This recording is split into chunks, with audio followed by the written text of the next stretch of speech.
dear friends, welcome to the new video of CBN Academy.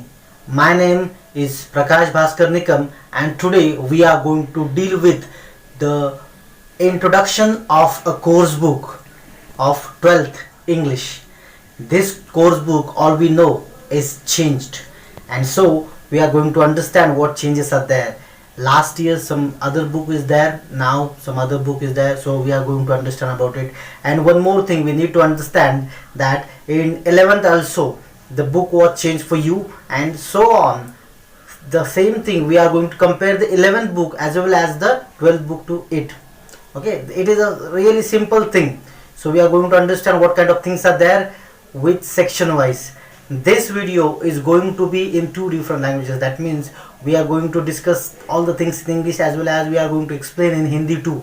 That means some of the students always says that we are not able to understand each and everything. So for them, we are going to understand it in Hindi also. So let's start the video.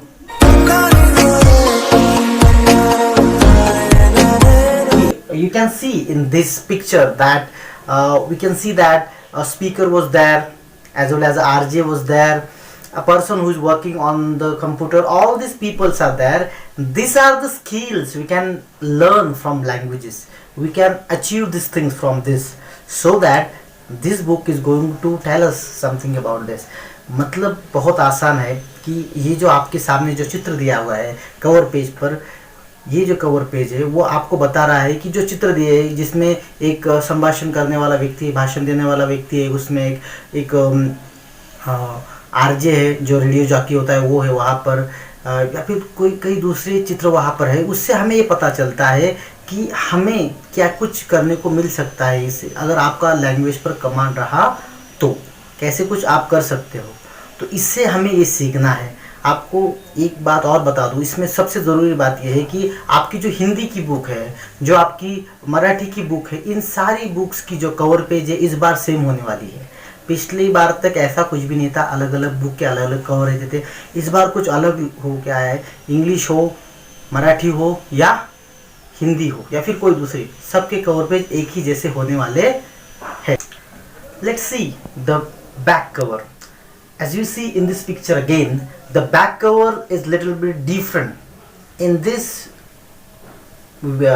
photo image, we can understand that here we have some photos of some things, like typewriter is there, computer is there, and some unknown things which you may not see. These things are coming from, that means this is about writing history. That means we are used to this to type or to write something. All the things are there, as well as there we have some language over there. That means Marathi, Bengali, South Indian languages, all these things are there. The names are all there. So it is about that. So I just told you before that this cover book is little bit different. It is for all the languages. All languages books cover is same, so that the last cover page is the same. तो जैसे कि आप देख पा रहे हैं इस cover page में आपको दिखाई देगा कि अलग अलग भाषाओं के नाम लिखे हुए. मैंने आपको अभी भी बताया कि अलग अलग भाषाएं जो है उनके 12वीं की जो बुक है उनके कवर एक जैसे होने वाले सबके. दूसरी ये बात है कि वहाँ पर जो हम लिखते हैं तो लेखन इतिहास जो है आज तक का, जैसे हम लोग लिखते आए पेन से, फिर टाइपराइटर, फिर आज कंप्यूटर तक, ये सारी चीज़ें वहाँ पर दी गई है, जिससे हमें ये इतिहास समझ में आता है कि हमारा लेखन इतिहास कहाँ से कहाँ तक पहुँचा है. Next we are going to think about the content. The content is the most important thing. So here we have what content we are going to deal with this time. You can easily see that this content is divided into 4 different sections: prose, poetry, writing skill and drama. In the last year also we have the same sections. So what is the difference between this section and the 11th book? We are going to understand. What we have to understand this, the last year 12th book is totally different from this. This book was not there, this kind of section was not there. That means we can understand that there is prose and poetry is there, but other sections are not there. We have rap reading which is not there. The things is totally changed. For 11th also we have different things. This time also the things were changed. So we are going to understand section by section. Okay, इसका मतलब बिल्कुल साफ है कि ये content जो आपको दिख रहा है, तो आपको ये समझ में आ रहा है कि ये जो बुक है वो 4 विभिन्न भागों में बांटी गई है। जैसे कि 11वीं में भी था, जिसमें आपको प्रोज, पोइट्री, राइटिंग स्किल और ड्रामा आएगा। हालांकि ये बुक जो है, ये जो कंटेंट है, ये वैसा ही रहने वाला है जैसे आपका 11वीं में था, लेकिन अगर आप इसकी तुलना 12वीं के पिछले साल के बुक के साथ करें तो वो टोटली डिफरेंट है। क्योंकि यह है कि पिछले साल ऐसा कुछ नहीं था। पिछले साल था प्रोज, पोइट्री तो वही था, लेकिन रैप रीडिंग इस बार गायब हो गया, वो नहीं है। तो बुक बहुत अच्छी है। तो अभी इसको हम लोग सेक्शन वाइज समझते हैं, क्या कुछ होने वाला है, क्या कुछ हम लोग इसमें सीखने वाले हैं, क्या कुछ नया होने वाला है। तो सेक्शन बाय सेक्शन पहले हम लोग, मतलब सेक्शन बाय सेक्शन 4 सेक्शन को हम लोग समझेंगे, उसमें क्या आने वाला है वो देखेंगे, ठीक है।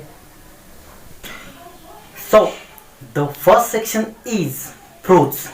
Prose, actually we all know that prose is about lessons. So we are going to deal with 8 different lessons. Last time, if you remember, in 11th you just have 4 lessons. Basically we have 8 lessons here. Then we are going to introduce with some of the great writers from this side. That means this thing started with R.K. Narayan, one of the great novelists of India. We are going to deal with it. And then we have some interesting story in it. That means this story is going to be really, really great, and we are enjoying that things. Then we are going to understand about the grammar. Grammar is also, that means we all know that. So as we know that grammar is an important thing, and we are going to deal with the grammar in this side. So various new topics we are going to deal with. This topic is always below the lesson, and we are going to deal with. The next thing we are going to understand is writing skill. We all know that writing skill is an important thing, and this book is a little bit different. That means in this book we have a different section for writing skill. Still some of the things are there in prose also. So we are going to deal with that also. One more thing you have to understand in it, that actually when we have in the last time, that means in last year 12th book is totally different. That means last year 12th course book is totally different. It have 8 units, and it have, each unit have 3 different lessons, but this time it is totally different. But you can understand it is quite less things, but still it is quite more interesting than the last year maybe. So we will going to discuss करते हैं। मतलब बहुत simple है ये जो book होने वाली है, इसमें हम लोग 8 अलग अलग जो लेसन्स है उनको पढ़ने वाले हैं। बहुत ही सुंदर अनुभव होने वाला है, क्योंकि इसमें हमें कई महान राइटर्स जो है, जो लेखक है, उनकी पहचान होने वाली है, उनका लेखन पढ़ने के लिए मिलने वाला है, और जो लेखन है वो भी सुंदर रहने वाला है। इसकी शुरुआत ही हमारी R.K. नारायण, जो भारत के सबसे अच्छे नॉवेलिस्ट है उनमें से एक, तो उनका लेखन हमें देखने को मिलने वाला है। इसके अलावा जो स्टोरीज है वो बहुत ही इंटरेस्टिंग है, आपको बहुत मज़ा आने वाला है ये स्टोरीज पढ़ के, और बहुत आप एंजॉय करने वाले हैं। ये सारी चीज़ें एक तरफ है। इसके अलावा जैसे कि हमारे पास, मतलब हम लोग पहले से शुरू करते हुए, जैसे लेसन के बाद ग्रामर रहता है, वैसे इस बार भी रहने वाला है। ग्रामर, व्याकरण जो है वो इस बार भी हमें देखने को मिलने वाला है। और वो व्याकरण हम लोग इस बार भी थोड़ा अलग रहेगा, लेकिन वही सारी चीज़ें एडवांस स्टेज पर रहेंगी, वो भी हम लोग देखेंगे। और इसके अलावा सबसे जो अलग है वो है राइटिंग स्किल। राइटिंग स्किल के कुछ पार्ट जो प्रोज में दिखाई देंगे हमें। हम लोग जानते हैं कि राइटिंग स्किल को इस बुक में एक अलग स्थान दिया गया है, इससे पहले ये होता नहीं था। इस बुक में उसको अलग स्थान होने के बावजूद भी प्रोज में उसकी जगह बनी है, तो वो प्रोज में भी सिखाया जाएगा आपको। इसमें ज़रूरी बात यह है कि पिछले साल का जो 12वीं का बुक था वो टोटली इंडिफरेंट है, क्योंकि उसमें क्या था कि 8 अलग अलग यूनिट थे, और हर एक यूनिट में 3-3 लेसन हुआ करते थे। लेकिन इस बार सिर्फ हमें 8 लेसन्स आने वाले हैं, जो छोटा पोर्शन होने वाला है, लेकिन बहुत ही इंटरेस्टिंग होने वाला है। तो चलिए देखते हैं क्या कुछ इसमें और नया निकल के आता है। The second section we are going to deal with. The second section is poetry. Poetry, all know that it is really interesting things, and less word, more meaning. This time also the same is going on. 8 poems we are going to learn in this side. This is a really beautiful thing. This is a single thing which is just the same in last time. Last time also 8 units are there and 8 poems are there. The same thing is here. 8 poems are here. Really beautiful thing. And we are going to deal with some of the great poet of India. Dilip Chitra is there. Sarojini Naidu is there. These are the great peoples. That means we are fortunate that we are going to learn them. This is really beautiful thing, and at the same time we are going to have discuss with the figure of speech and some other things also with it. So this is a really nice experience with it. आगे poems है, poetry है. Poetry section में आपको 8 अलग अलग poem देखने को मिलने वाली है. देखिए पिछले साल जैसे ही, पिछले साल भी 12वीं का जो क्लास था उसके लिए 8 पोइट्री थी. इस साल भी 8 पोइट्री है. कम शब्दों में समझाने वाली चीज़ है पोइट्री. बहुत ही सुंदर होने वाला है ये सब कुछ. और हमें इस बार हम नसीबदार है कि हमें 8 अलग अलग अच्छे नए पोइट्स को सुनने को मिलने वाले. कि उसमें से कुछ जो है जैसे कि सरोजिनी नायडू जी है या फिर दिलीप चित्री जी है. ये जो लोग हैं ये बहुत महान है, जिनके नाम बहुत बड़ा है और उनकी कविताएं हम लोग सीखने वाली. इसके अलावा हम लोग इसके आगे जाकर जैसे फिगर ऑफ स्पीच वगैरह जो हम 7वीं 8वीं से पढ़ते आए, ये चीज़ भी यहाँ पर होने वाली फिर से एक बार. लेकिन मैंने आपको पहले से बताया कि ये थोड़ा अलग होने वाला है, थोड़ा अलग रहेगा. तो इसमें आपको वैसे ही इंटरेस्ट आएगा, मज़ा भी इसमें भी बहुत मज़ा आने वाला है. The third section is writing skill. This is certainly, as per the name, writing skill is about the writing skills. So this is a really interesting thing. As we see that here we are going to know about some of the known and unknown writing skills. Actually not unknown, but basically we don't know more about them. So this section is going to be about some known like summary writing or note making. These are the things we have learned from 9-10 standard. We all know about it. But at the same time group discussion is there, drafting is there, mind mapping is there. These things are totally not actually totally new for you. This is new. Last year also we understand certain things about it, but not the whole things. So this year we are going to understand it deeply. So again, one more time, some new unique things for you. This might be useful for you all the time. So this will be, again I just said that this will be a different thing and again a interesting thing. मतलब मैं आपको वही बता रहा हूँ बार बार कि writing skill भी है वो बहुत अलग है थोड़ा सा. इस बार कुछ चीज़ें ऐसी है जो ऑलरेडी हमारी इसके पहले आपने सीखी हुई है, कुछ ऐसी है जो हमने अभी तक देखी नहीं है. देखे कि मतलब अगर हम लोग देख पाए कि सारांश लेखन, समरी राइटिंग हमने इससे पहले वो किया है, इससे पहले हमको पता है वो कैसे है. इसके अलावा नोट मेकिंग, नोट्स निकालना, नोट को बनाना, ये हमें पता है. लेकिन इसके अलावा भी कुछ ऐसी चीज़ें हैं जो हमने देखी है लेकिन हमें पूरी तरीके से उसके बारे में जानकारी नहीं है. जैसे कि माइंड मैपिंग है, ड्राफ्टिंग है या ग्रुप डिस्कशन है. आजकल आपको पता है कि बहुत सारे लोग इसके बारे में बात करते दिखाई देते हैं और ये हायर स्टडीज़ पर होता है. बच्चे वहाँ पर जाकर बोलते हैं कि हमें तो ये पता ही नहीं है. बेसिकली ये बहुत ज़्यादा हार्ड नहीं है, सिंपल है और समझने में भी मज़ा आने वाला है. और इसका परिणाम आपके लैंग्वेज पर 101% होगा, जिससे आपकी राइटिंग स्किल बढ़ेगी. इसके साथ आपकी स्पीकिंग भी बढ़ेगी, लिसनिंग बढ़ेगी. तो ये सारी चीज़ें राइटिंग स्किल की वजह से होने वाली है. तो जो भी पॉइंट्स आपको दिखाई दे रहे हैं यहाँ पर, तो वो बहुत इंटरेस्टिंग होने वाले हैं. और आपको बता दूँ कि आपके आने वाले समय में ग्रेजुएशन हो या पोस्ट ग्रेजुएशन में इसका उपयोग होने वाला है. जब हम लोग स्कूल में थे तो ये सारी चीज़ें नहीं हुआ करती थी. तो हम लोग जब ग्रेजुएशन में पहुँचते तो पता चलता है कि यार ये चीज़ें हैं. तो अभी आप बहुत नसीबवान हो कि आपको ये सारी चीज़ें मिलने वाली है देखने को और बहुत अच्छा होने वाला है फिर से एक बार. Then the last but not the least, the fourth section. Fourth section, as you see, the name of the section is drama, but it is pretty much interesting or surprising for you. This particular section is not about the drama. It is quite difficult to understand. Last year also the same section was there. The name of the section is drama, and that section is about drama. History of drama and some dramas are there. But this time this section is about novel. So the youngest part of literature, novel, we are going to understand it. The history of novel and how it come to sight, all these things we are going to understand. At the same time, in this particular section we are going to introduce 3 different novels. Actually, we are not going to learn the whole novel, but certain part of that novel we are going to understand. It is just like a summary, but not the same thing.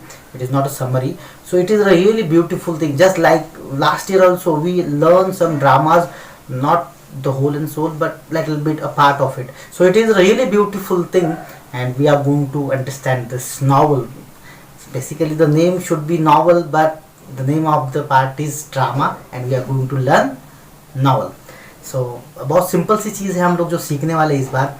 तो जो मैंने बताया है कि इसका नाम जो है वो नॉवेल ड्रामा है, बट जो दिया हुआ है वो नॉवेल के बारे में है. हालांकि आपको सबको पता है पिछले साल भी 11वीं में, आपकी 11वीं में सेम टू सेम था कि वहाँ पर जो है वो ड्रामा दिया हुआ था नाम, और ड्रामा भी आए थे वहाँ पर इस बार कुछ अलग है. ड्रामा की जगह पर आप लोग देख पाएंगे वहाँ पर नॉवेल है. नॉवेल के बारे में, नॉवेल जो है वो साहित्य का सबसे नया सदस्य है. कुछ 200-300 साल पहले इसकी शुरुआत हुई और बहुत सुंदर होने वाला है ये. इसमें आप अगर देखें तो इसकी इतिहास, जो इतिहास है इसका, वो हम लोग समझने वाले हैं. इसके अलावा 2-3 नॉवेल जो है वो भी हम लोग सीखने वाले हैं. मतलब देखिए, हम लोग, मैंने बताया आपको कि ये जो नॉवेल है वो पूरे नहीं रहेंगे, थोड़ा सा पार्ट रहेगा. जैसे हमने पिछले साल किया था कि ड्रामा था, ड्रामा में कुछ पार्ट हमने सीखा जो सारांश जैसा था लेकिन सारांश नहीं था, वैसा ही कुछ इस बार भी होने वाला है. 3 अलग अलग नॉवेल हम लोग सीखने वाले, बहुत ही सुंदर होने वाला है सब कुछ. और ये जो पार्ट है वो टोटली नया है. अगर हम लोग इसको कंपेयर करें पिछले वाली बुक से, अगर पिछले साल की बुक है वो बुक में ड्रामा या इस चीज़ों को कोई जगह ही नहीं थी. इस बार ये कुछ नया लेके आए हैं. मैं अपनी खुद की बात करूँ तो हम लोग जब ग्रेजुएशन में पहुँचे तब जाकर हमें ड्रामा और नावल के बारे में पता चला, हम सीखने लगे. लेकिन अभी अगर आप देखें तो ये पूरी तरीके से बदल गया है सब कुछ. आपको 11वीं 12वीं में ड्रामा के बारे में बताया जा रहा है. It is just about the interesting thing. That means they are trying to be, that means you should have interest in it. That's why this is going on. मतलब आपका इंटरेस्ट इसमें बढ़े, आप इसमें और ज़्यादा समझे और नॉवेल आप पढ़े, आप ड्रामा पढ़े, इसके लिए ये सारी चीज़ें चल रही है. और दुनिया भर के जो महानतम लोग हैं, जो लेखक है इंग्लिश के, उनके बारे में हम सोचे. अगर आप देखें, मैं हमारे जो इंट्रोडक्शन है, with this side we are completed, but we have to understand one thing, that you are really fortunate that this book is tremendously different than the last one. The things, that means I saw the books from last 10-20 years, but I saw that this is totally different books. It is really beautiful books, and some new things are added in it. That means the things we are learn in graduation or post graduation, that was here. The most important thing, mostly the students who are not taking special English, they do not have these things. They do not have the fortune to learn drama or novel and poetries. But this is not happen now. The students who are not taking admission in, there also still they are able to understand. We know that this book is not for arts. This book is arts, commerce and science, MCUC. All the peoples have the same book. So these students also who are interested in it, they can also go with this. मतलब मैं बता दूँ आपको, मैं 10-20 साल से book देख रहा हूँ. मैं मेरी खुद की पढ़ाई के बाद, मैंने जब से पढ़ाना शुरू किया तब से देखूँ 2-3-4 बार बुक्स चेंज हुई होंगी. इसमें अगर देखें तो सारी चीज़ें वैसे की वैसे रहती थी, सिर्फ थोड़ा सा बदलाव होता था, लेसन नए आ जाते थे सारी चीज़ें, लेकिन जो फॉर्मेट था वो वैसा के वैसा ही रहता था. लेकिन अभी जो है वो सारी चीज़ें बदल गई. मैंने बताया कि पिछले साल हमने देखा ड्रामा पढ़ा, वो अलग था. नॉवेल इस साल पढ़ने वाले आप लोग बहुत नसीबवान है कि हम लोग देखे. अगर पिछले कुछ सालों में, मतलब हम लोग जब पढ़ते थे तब हम लोग, अगर आप स्पेशल इंग्लिश लेते हैं या स्पेशल मराठी लेते हैं, हिंदी लेते हैं, तब जाकर आपका ये नसीब होता था कि आप उस भाषा के ड्रामा या नॉवेल पढ़े. तो इस बार ऐसा नहीं है. आपके लिए आपका जो इंटरेस्ट है वो बढ़ाया जा रहा है. तो ये बहुत ही सुंदर फॉर्मेट है, आप उसको बहुत अच्छे से समझ सकते हैं, बहुत सुंदर है. और the most important thing we can see here, that is this is really interesting. 4 section, that means before that last year we have a book where there is 4 units, 8 units are there, and that 8 units, all the things are combined. Rapid reading is that. This is not happened this time. We have different sections, so we are giving the importance to each and everything. That's why we have the section, and this is a really beautiful thing. मतलब ये है कि इससे पहले जो होता था तो सब कुछ एक ही चीज़ में पैक किया जाता था, जैसे इस तरीके से. लेकिन अभी ये ऐसा नहीं होने वाला है, बहुत ही सुंदर होने वाला है। जो है वो 4 अलग अलग सेक्शन में रखा गया है, हर चीज़ को अपना महत्व दिया गया है। जो आपको पसंद है आप देख सकते हो, आप समझ सकते हैं, जैसे है आप उसको समझ के आगे बढ़ सकते हो। तो इस तरीके से आज हम लोग इस इंट्रो को समाप्त करते हैं। आने वाली वीडियो में हम लोग एन एस्ट्रोलॉजर डे, जो हमारा पहला लेसन है, इस फर्स्ट सेक्शन प्रोज का पहला लेसन है an astrologer day written by R K Narayan. बहुत ही सुंदर लेसन है, हम लोग उसको शुरुआत करेंगे। तो मिलते हैं अगले लेसन में। धन्यवाद।